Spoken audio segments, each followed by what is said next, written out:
E hoje eu quero trazer para vocês, eu quero trazer nessa noite, sobre Tito. Quem era Tito, então? Quem era esse companheiro de trabalho do apóstolo Paulo, esse companheiro de ministério do apóstolo Paulo? Por que ele é citado? Qual é a relevância que tem ele para a obra de Deus? Então nós vamos ver que Tito, o seu nome, ele tem um significado ali do romano, grego, que significa pai honrado ou respeitado. Então Tito tem uma origem grega, ele não era um judeu, ele era um grego que se converteu através das pregações do apóstolo Paulo. Por isso que o apóstolo Paulo chama ele de verdadeiro filho na fé. Tito, tanto Tito quanto Timóteo são chamados de filhos na fé do apóstolo Paulo. Paulo cita eles como filhos na fé, como pessoas que foram ganhas através da ministração, da pregação do apóstolo Paulo. Então eles são de grande relevância, mas tem diferenças entre Tito e Timóteo. Então o Timóteo já era um pouco mais imaturo na fé, já era um pouco mais inseguro no exercício do ministério, ao contrário de Tito, que tinha uma personalidade forte. Então nós vamos ver então aonde que ele é citado. Nós vamos ver que em muitas passagens no livro de Atos dos Apóstolos, embora ele não seja citado, ele está presente em alguns momentos na história do apóstolo Paulo. Então o primeiro texto que nós vamos ver que nos fala a respeito de Tito está lá no livro de Gálatas. No capítulo 3 e versículo 2, Paulo fala a respeito de Tito aqui, aonde que ele está inserido aqui. Aliás, capítulo 2 e versículo 3, nos mostra o seguinte, que depois que Paulo esteve em todo esse tempo sendo trabalhado por Deus, porque nós podemos traçar um contexto histórico, uma linha de tempo a respeito do apóstolo Paulo. Então, a partir do momento da conversão do apóstolo Paulo ali em Damasco, da sua cura milagrosa, depois que ele recuperou a visão, depois que ele saiu de lá e que ele esteve em Jerusalém, depois ele esteve durante 3 anos no deserto da Arábia, e a Bíblia nos diz que ele estava aprendendo diretamente do Senhor Jesus. Ele retorna a Jerusalém, e em Jerusalém, lá, ele não é bem recebido, inclusive ele é praticamente mandado embora da cidade. Quando ele vai embora de Jerusalém, tem paz lá em Jerusalém. Mas depois disso, Paulo vai ficar em Tarso, mais 10 anos lá esquecido. 10 anos lá que ele precisou ser trabalhado, porque quando ele chega em Jerusalém, ele chega como um doutor, ele chega, se apresenta aos apóstolos ali como um conhecedor. E ele realmente ele não é aceito em Jerusalém, nesse primeiro momento. Ele fica 10 anos mais esquecido na cidade de Tarso, até que o Espírito leva Barnabé a ir buscar Paulo esquecido em Tarso. E é lá que nós vemos, a partir desse retorno do apóstolo Paulo, a partir do momento que Barnabé busca o apóstolo Paulo, que ele sai em primeira viagem missionária aqui, onde nós encontramos a inserção de Tito na história do apóstolo Paulo. E lá em Gálatas, na carta, a epístola de Paulo aos Gálatas, ele fala, depois de passado 14 anos, subi outra vez a Jerusalém com Barnabé e agora levando também comigo Tito. Então, nesse segundo momento, quando Paulo retorna a Jerusalém, há um concílio. Nesse momento há um concílio, há uma reunião aqui apostólica dos primeiros cristãos, porque já estava acontecendo algumas situações quanto à discussão teológica a respeito da circuncisão. Porque Paulo, ele não era adepto à circuncisão dos gentios, já muitos judaizantes queriam que aqueles que fossem gentios se convertessem e fossem circuncidados. Não era o que Paulo aceitava, não era o que Paulo queria. E Tito, aqui, ele está junto nesse concílio. Ele era um grego, mas ele era um novo cristão, conhecedor da palavra, que aceitou Jesus. Então, e subiram a uma revelação que ele expôs do evangelho, que prega entre os gentios, particularmente os que estavam em estima, para que de maneira alguma ocorressem ou não tivesse ocorrido em vão. Mas nem ainda o Tito, que estava comigo, sendo grego, foi constrangido a circuncidar-se. Então, diferente de Timóteo, que Paulo precisou circuncidar para que ele seguisse o ministério, Tito não passou por esse processo de circuncisão, porque Tito ele era de origem grega.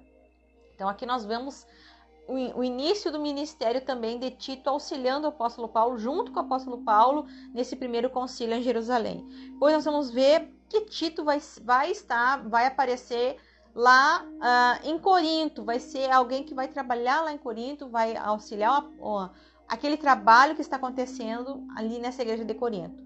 Quando nós lemos a primeira epístola aos Coríntios, nós vemos que é uma igreja que estava com muito problema. Era uma igreja extremamente problemática. Era uma igreja que, embora tivesse os dons espirituais, era uma da igreja, a igreja aos Coríntios, a igreja de Corinto. A igreja de Corinto era uma igreja que tinha os dons espirituais, né? É inegável quando nós vemos a primeira epístola do apóstolo Paulo.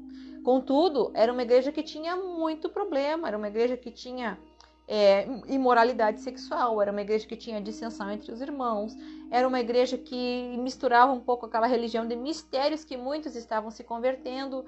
E o apóstolo Paulo precisou disciplinar muito essa igreja através dos seus escritos, a sua carta, a sua primeira carta, para que essa igreja se corrigisse dos seus erros.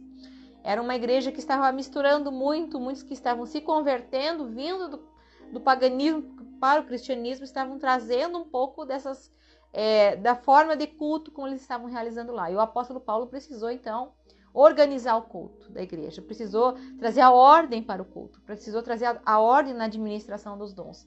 Então, o apóstolo Paulo escreve e fala muito, ministra essa igreja, disciplina essa igreja pela desordem que estava acontecendo na primeira carta, na primeira epístola aos Coríntios.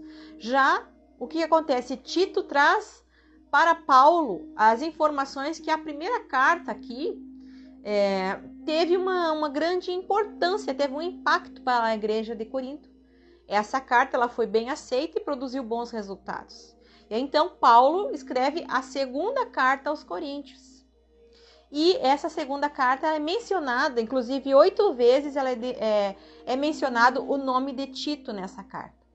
Então, nessa segunda carta, nós vemos Paulo mencionar várias vezes o nome de Tito aqui na escrita dessa carta. Cerca de 8 vezes o apóstolo menciona Tito e ele fala a respeito do trabalho de Tito, que também colaborou com essa carta, também colaborou com um ministério que estava sendo aqui trabalhado, também colaborou com o próprio Timóteo, que estava auxiliando aqui nesse trabalho. E nós vemos lá no capítulo 8 da segunda epístola aos Coríntios, no capítulo 8, versículo 23, Paulo se referindo a Tito aqui, algo muito interessante, que ele diz assim: quanto a Tito, é meu companheiro, cooperador para convosco. Quanto aos nossos irmãos, são embaixadores das igrejas e glória de Cristo. Então, o Tito ele teve um papel muito importante aqui nessas igrejas. Ele foi importante na coleta das igrejas para as igrejas que eles estavam passando, principalmente aqui a igreja de Corinto, para mandar uma oferta aos crentes que estavam na igreja em Jerusalém, para aqueles irmãos que estavam em necessidade em Jerusalém. Então, Tito, ele teve um importante momento aqui, foi responsável por essa coleta, foi responsável por auxiliar o apóstolo Paulo aqui nesta coleta e depois para a distribuição em Jerusalém com aqueles irmãos que estavam precisando, estavam padecendo mais. Então nós vemos a importância aqui, ele é mencionado 8 vezes nessa segunda carta aos Coríntios, na segunda epístola aos Coríntios, ao trabalho, quanto que ele foi cooperador, importante cooperador aqui do apóstolo Paulo. É interessante falar sobre Tito, porque quando nós lemos as epístolas a Timóteo, as 2 cartas endereçadas de Paulo a Timóteo, e quando nós lemos a carta de Paulo a Tito, nós vamos ver muitas semelhanças, principalmente o que tange a organização, a orientação para os presbíteros, para os bispos das igrejas ali. Então tem uma importância aqui, nós vemos muitas semelhanças entre Timóteo e Tito, nessa orientação que Paulo dá para que eles organizem a igreja, para que eles organizem as igrejas locais. Nós vemos que Paulo manda a carta a Timóteo, e Timóteo era o bispo da igreja de Éfeso. E lá em Éfeso, Paulo fala a respeito de muitas situações que estavam acontecendo, e principalmente porque em Éfeso havia ali um grande templo a Diana, a grande Diana dos Efésios. Então era um lugar onde tinha muito paganismo, onde tinha muitas falsas orientações. E nós vemos, inclusive, eu fiz uma palestra há pouco tempo falando sobre, ali no Só para Meninas, falando a respeito das mulheres, porque tem textos que nós vemos ali em Timóteo que nos daria a entender que a mulher não podia falar na igreja, que a mulher não podia ministrar, ou que a mulher não tinha importância. Na verdade, não é isso que o apóstolo está se referindo. Ele está se referindo a um período histórico, a um contexto que essa igreja de Éfeso está inserida. Então, ele orienta Timóteo, por quê? Porque muitas dessas mulheres que estavam surgindo à igreja, que elas deveriam estar caladas, né, no culto, que elas estão chegando, isso em Corinto, mas quando elas estão chegando em Éfeso, que elas não estão aptas para ensinar ali na epístola a Timóteo, porque essas mulheres, muitas delas são oriundas desses templos que se converteram, eram mulheres que eram sacerdotisas, que eram mulheres que estavam ali numa prostituição cultural, mas que se converteram, muitas delas tinham a cabeça raspada em homenagem aos deuses. Então, por isso que Paulo orienta a questão do véu, isso em Corinto, mas ele fala muito depois em Timóteo sobre essas mulheres que não estão aptas para o ensino. Por quê? Porque eram mulheres que vinham de um culto pagão, e que não tinham essa capacidade, não estavam aptas para que pudessem passar para isso. Ele precisou orientar, porque a família que estava na região ali de Éfeso, e tanto a família que ele fala ali com Tito, em Creta, são famílias desordenadas, oriundas de uma cultura pagã. Então, por isso que Paulo precisa orientar muito a esses bispos que estão surgindo, né? Esses que estão orientando as igrejas, tanto Tito quanto Timóteo. A diferença de Tito para Timóteo é que nós vemos um Tito muito mais seguro e mais maduro ministerialmente como um obreiro do que Timóteo. Timóteo já demonstrava um pouco mais de insegurança nesse trabalho, a sua aceitação ali dentro de Éfeso, no exercício do ministério, porém Tito não. Tito já era mais firme, já era mais incisivo no seu ministério, tanto que ele teve uma boa aceitação, ele fez um bom trabalho aqui em Corinto, e ele é enviado então por Paulo para fazer esse trabalho já na igreja ali na região de Creta, quando nós vamos ver a epístola aqui de Tito.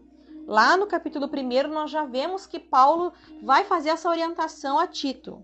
Lá no capítulo 1 e no início ali da carta, Paulo já dá uma orientação, porque havia um contexto histórico, a ilha de Creta, a situação de Creta, e Paulo fala muito a respeito da verdade, que era algo que estava em contradição lá em Creta, porque havia uma cultura de mentira, de mitologias, que Paulo vai orientar Tito aqui, que não para que a igreja pudesse ser esclarecida nessa região.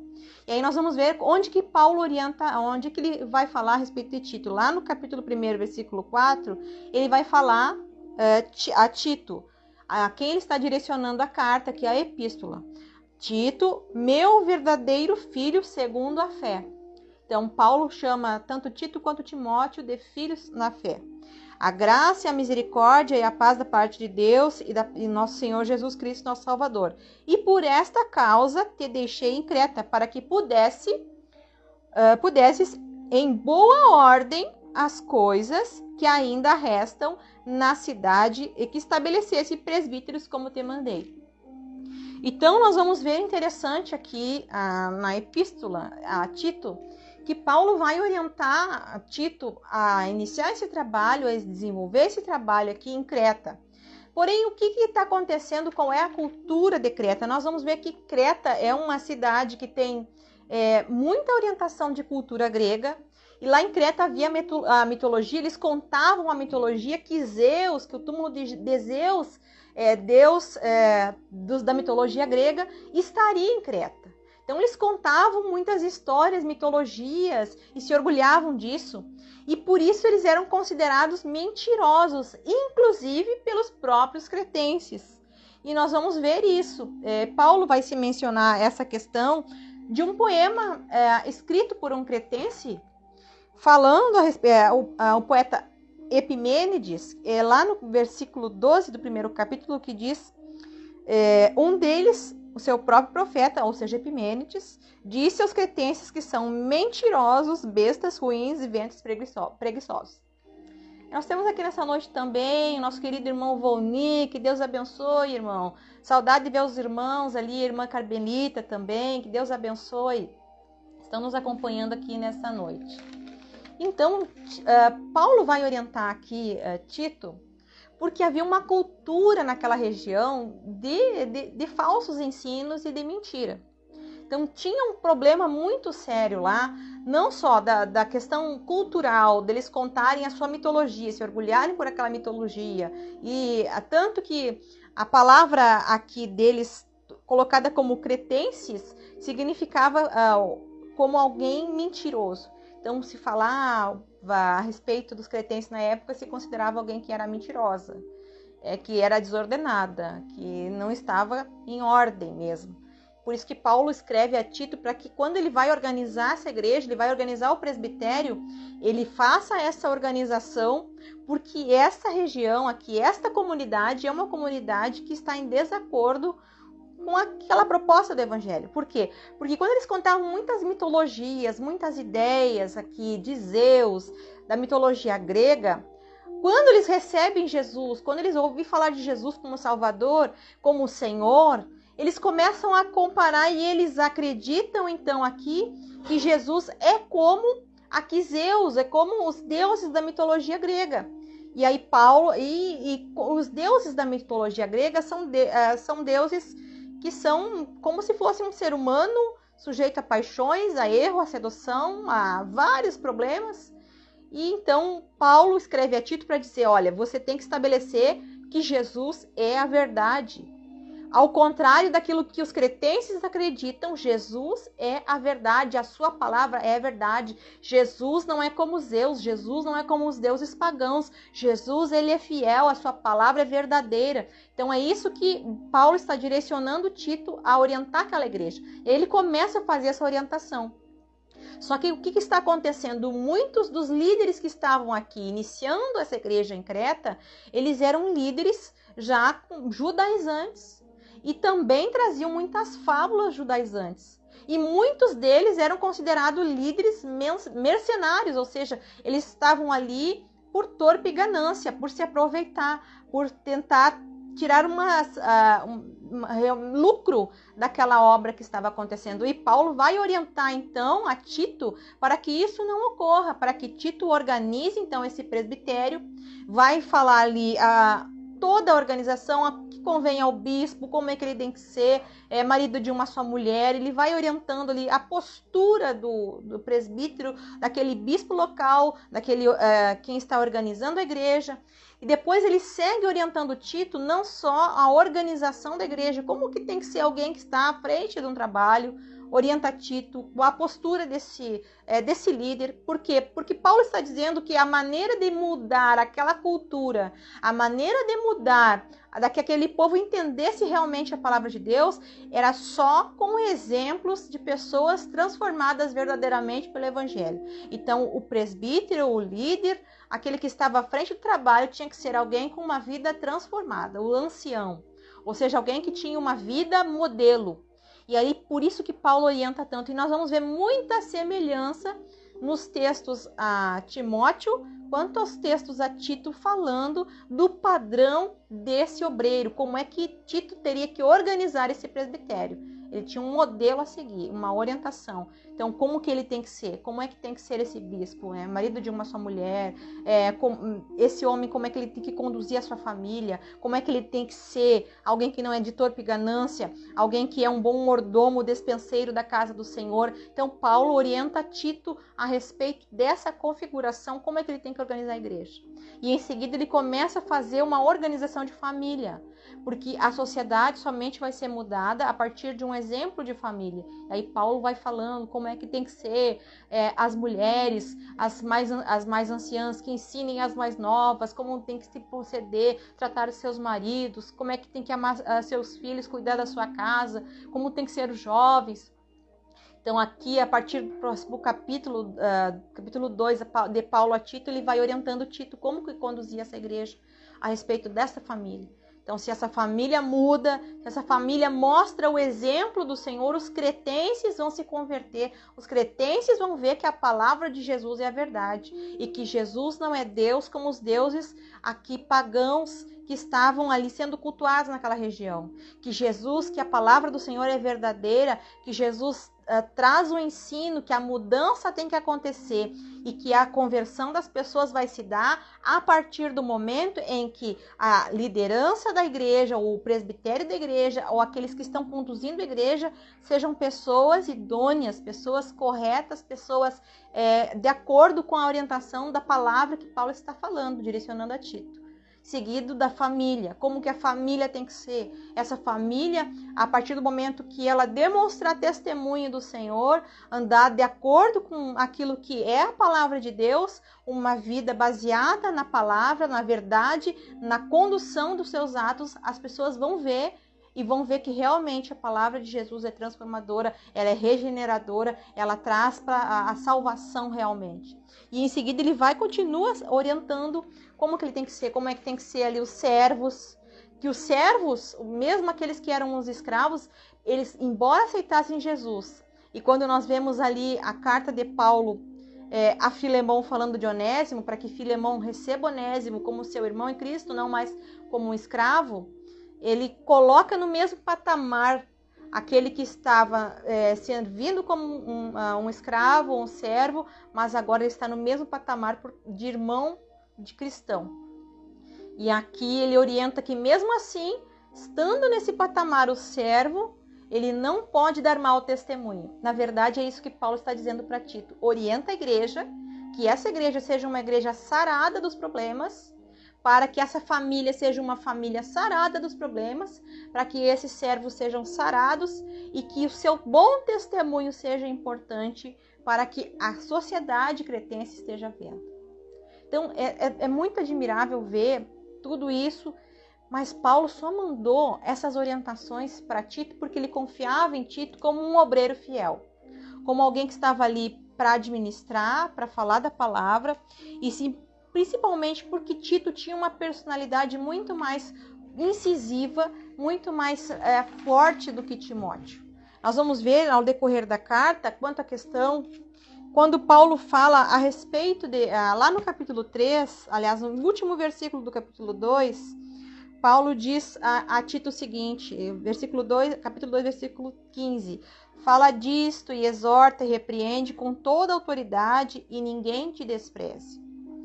Então, Paulo aqui orienta a Tito para que ele continue exortando, que ele fale com autoridade, que ele fale aqui, que ele repreenda e posiciona Tito aqui em alguém que segue as orientações, mas alguém que não está na mesma situação ali, mesma insegurança que nós vemos quando ele fala de Timóteo, que ninguém te despreze pela tua juventude ou pela tua mocidade, ao contrário. Então nós vemos aqui Tito, já alguém, um bispo mais experiente na fé, alguém que tem mais condições de seguir aquele trabalho, alguém ideal para ser colocado numa sociedade difícil, alguém que vai orientar a igreja, alguém que vai conduzir a igreja, alguém que vai conduzir a orientação da família para transformar aquela sociedade. Mas era alguém que tinha coragem de fazer e era um obreiro realmente fiel. Era um obreiro que estava disposto a fazer a obra de Deus, ali de sair, de seguir o apóstolo Paulo, de fazer aquilo que ele era transmitido. E foi muito importante a sua atuação ali na igreja de Creta, foi muito importante para desenvolver, porque somente alguém que tinha uma firmeza de personalidade, alguém que tinha uma firmeza, alguém que era fiel, alguém que não tinha medo, alguém que tinha coragem de exercer essa missão, fosse tão importante.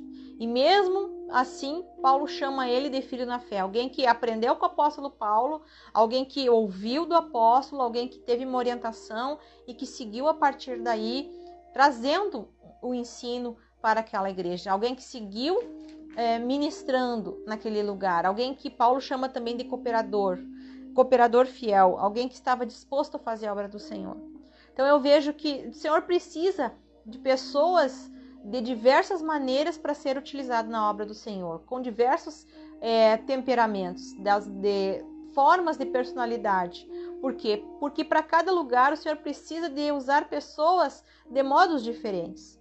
E Tito, ele é usado por Deus aqui, ele auxilia o apóstolo Paulo, e nós vemos que o apóstolo Paulo ele passa por Creta de passagem. Ele também não é aquele que está ali fundando e trabalhando, mas ele orienta essas igrejas para continuarem. Quando nós vemos os companheiros do apóstolo Paulo, nós entendemos muito quanto que Deus usou a vida deles, trabalhando também no ministério, quanto que eles foram importantes. Paulo sozinho não teria feito tamanha obra se ele não tivesse cooperadores fiéis, homens idôneos que pudessem servir de exemplo para a igreja, homens idôneos que servissem de exemplo para a família, homens idôneos que realmente fossem importantes no exercício desse ministério. E para que esse ministério tivesse um êxito. Porque se Paulo tivesse mandado alguém inseguro, alguém que não tivesse essa experiência, alguém que não tivesse essa firmeza, alguém que não tivesse essa personalidade de levar a palavra, de organizar a igreja, tanto que Paulo confiava em Tito para fazer isso em Creta, uma sociedade que muitos ali tinham a mesma cultura de chamá-los de mentirosos. Pessoas mentirosas, pessoas que não estavam de acordo com a verdade, que seguiam mitologias e que muitos obreiros que estavam lá estavam explorando a fé das pessoas. Mas Paulo orienta Tito a fazer uma reforma praticamente naquele lugar, a reorganizar a igreja, a organizar aquela sociedade. Então, quanto que Deus precisa de pessoas para que a obra do Senhor seja realizada, para que a igreja do Senhor seja organizada, para que as famílias sejam organizadas, para que as famílias possam estar de acordo com a mensagem, com a obra do Senhor. E não é um trabalho fácil, não é um trabalho que muitos vão considerar simples, porque vai depender muitas vezes de situações onde você vai ter que administrar. E Paulo fala a Tito, olha, se tiver alguém aí que estiver contra o ministério, alguém falando contra a palavra, orienta uma, duas vezes, mas depois não fica insistindo com ele, não fica causando mais situação. Deixa ele por conta, Deus vai tratar com ele. Então nós vemos muitas essas orientações, como Paulo orienta Tito a seguir essa igreja. Ele também um bispo aqui em Creta, mas que teve um grande papel na organização da igreja, na organização da família, numa sociedade que estava inserida num contexto de paganismo. Então, nós vemos tanto essa orientação de Tito, muito importante. E lá no final, nós vemos quanto que Tito foi importante, exerceu essa liderança na igreja, mas também ele foi um cooperador, auxiliando o apóstolo Paulo. Depois nós vemos em Timóteo quanto Paulo pede que encaminha ele, que fala que Tito está na Dalmácia, ou foi para a Dalmácia, no período da sua última prisão, mas também como que Tito auxiliou o trabalho de outros irmãos, também cooperadores do apóstolo Paulo. Nós temos aqui nessa noite nossa querida irmã Magda Machado, glória a Deus, está aqui nessa noite falando conosco.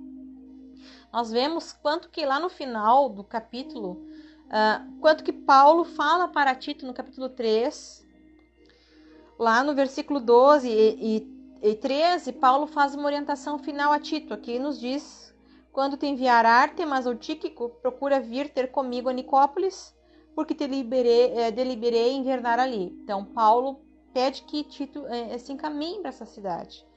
E que vai mandar um dos dois, o Tíquico ou Ártemas, para substituí-lo nesse momento aqui. Mas Paulo também nos faz uma outra orientação a Tito. Acompanha com muito carinho Zenas, doutor da lei, e Apolo, para que nada falte. E aos nossos que aprendam também a aplicar-se às boas obras, nas coisas necessárias, para que não sejam infrutuosos. Então, as epístolas aqui, a epístola de Paulo a Tito, nos traz muitas orientações de quem que era este homem que o Senhor aqui que foi companheiro do apóstolo Paulo nesse trabalho. Nós temos também a irmã Maria Lorena Silva César, também está juntamente conosco, dando a paz ao Senhor.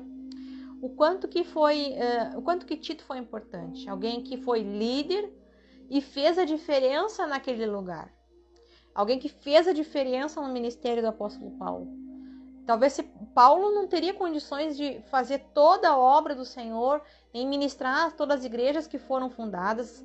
Ele precisou de companheiros que o auxiliaram nesta obra, ele precisou de companheiros que o auxiliaram nesse ministério, ele precisou de companheiros que fossem utilizados na obra do Senhor de acordo com aquela situação onde eles estavam ali, naquele contexto inseridos. É o caso de Tito, enviado para Creta. Embora Tito já tivesse sido acompanhado do apóstolo Paulo ali naquele concílio em Jerusalém, quanto acerca da circuncisão, diferente de Timóteo, porque Timóteo tinha a mãe judia e o pai grego, Timóteo teve de ser circuncidado, Tito já não passou pela circuncisão, e Tito vai pregar nessas comunidades gentias. Vai passar por Corinto, ali vai auxiliar um trabalho em Corinto, vai auxiliar nas coletas da igreja e depois vai ser bispo. E segundo a tradição, nós temos que ele permaneceu muito tempo bispo em Creta. Não sabemos relato do final da vida de Tito. O certo é que ele pastoreou ali a igreja em Creta e foi muito importante, porque era uma igreja que estava numa sociedade bastante complicada, controversa, e que eles estavam recebendo o evangelho de acordo com aquilo que eles estavam vivendo na época, acreditando que Jesus era da mesma maneira com aqueles deuses gregos que estavam sendo cultuados. E Paulo orienta para Tito falar que Jesus é a verdade. Jesus, ele é diferente daqueles deuses que eles estavam acostumados a comentar. Mas como é que a sociedade ia ver que Jesus era diferente, que Jesus era fiel, que Jesus não era mentiroso, que Jesus era real e a sua palavra era verdadeira? Através do exemplo. Através do exemplo da igreja, através do exemplo das famílias, através do exemplo dos servos, através de um amadurecimento espiritual, ou seja, uma igreja conduzida pela verdade, orientada pela verdade, para que as pessoas vissem através do exemplo dessa igreja e conhecessem que Jesus realmente era o Salvador, era o verdadeiro Deus, a partir do exemplo. E é isso que Paulo orienta Tito a fazer. E Tito consegue ter um êxito na sua obra porque ele tinha uma grande liderança, ele era um cooperador fiel.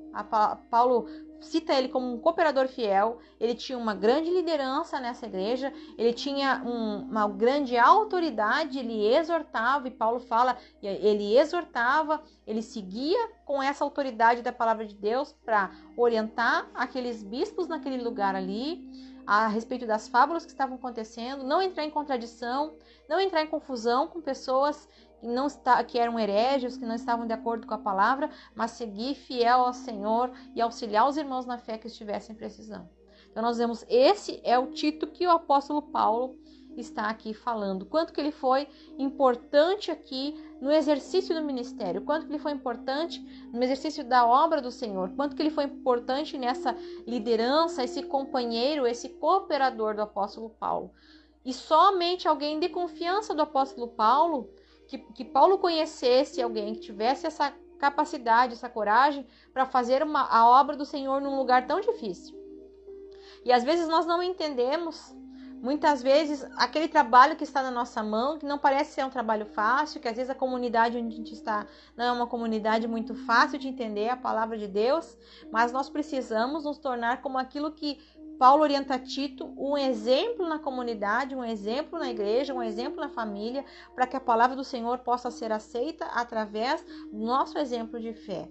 E é isso que trata a epístola de Paulo a Tito aqui, é trazer Jesus para a vida das pessoas, mas através do exemplo. Então, Tito é um exemplo para aquela igreja, é um exemplo para organizar a igreja, para organizar o presbitério, para pôr em ordem todas as coisas ali. Alguém que era firme, alguém que tinha liderança, alguém que realmente estava ali para fazer a obra do Senhor em fidelidade a Deus. Então nós vemos esse bispo em Creta, alguém que fez a diferença para aquele lugar, que realmente exerceu o ministério. E quanto que o Senhor tem nos chamado para nos colocar de pé e fazer a diferença no lugar onde nós estamos. E muitas vezes a diferença que nós vamos fazer no lugar onde nós estamos, assim como Tito, vai ser na liderança. Às vezes a gente imagina que a liderança que nós vamos exercer tem que ser uma liderança instituída por um cargo, por uma função. A liderança que nós vamos exercer muitas vezes é simplesmente no abrir a nossa boca, na nossa conduta, na nossa fala, no nosso proceder. É o que Paulo está orientando aquela sociedade. A igreja faria a diferença em Creta quando a igreja fosse exemplo, quando a família fosse exemplo, quando os servos fossem exemplo. Então nós vamos fazer a diferença, muitas vezes nós vamos ser liderança quando nós servirmos de exemplo às pessoas que estão nos assistindo, às pessoas que estão nos vendo, quando nós servirmos de exemplo segundo a palavra do Senhor, quando nós nos colocamos para ser testemunhas de Cristo e dizer que a palavra do Senhor é a verdade. Muitos não vão ouvir muitas vezes a nossa fala, mas através do nosso testemunho, através do nosso proceder, assim como Tito demonstrou, a palavra do Senhor vai estar sendo anunciada, a palavra do Senhor vai estar sendo pregada, a palavra do Senhor vai estar impactando vidas. Muitas de nós vemos D.L. Moody dizia que muitas vezes os vizinhos saberiam se Cristo estivesse na casa através do proceder da família. E é assim que nós temos que demonstrar muitas vezes o nosso testemunho de fé. Muitas pessoas não lerão a Bíblia, mas lerão cristão. Então muitos não vão ver a palavra do Senhor, mas vão ver o nosso testemunho de fé. E esse é o exemplo que Tito nos deixa. Alguém verdadeiro filho na fé, alguém que amava a palavra de Deus, alguém que foi útil ao ministério, alguém que serviu ao Senhor, que tinha uma importância, uma função, uma liderança de mostrar para aquele lugar que somente o exemplo serviria de importância para que as pessoas realmente aceitassem Jesus e vissem, olha, Jesus é diferente de Zeus, Jesus é diferente da mitologia, Jesus é diferente das fábulas, Jesus é diferente de tudo isso, Jesus é a verdade. Jesus, ele traz uma regeneração, Jesus nos dá a nova oportunidade, um novo nascimento e uma nova vida, amém? Nós possamos entender verdadeiramente a importância que a palavra do Senhor nos traz para cada dia. Que enquanto nós não vivermos a palavra do Senhor na nossa vida como realmente exemplos de fidelidade a Deus, nós vamos estar somente levando palavras ao vento. Mas nós precisamos que a nossa vida realmente seja a maior pregação.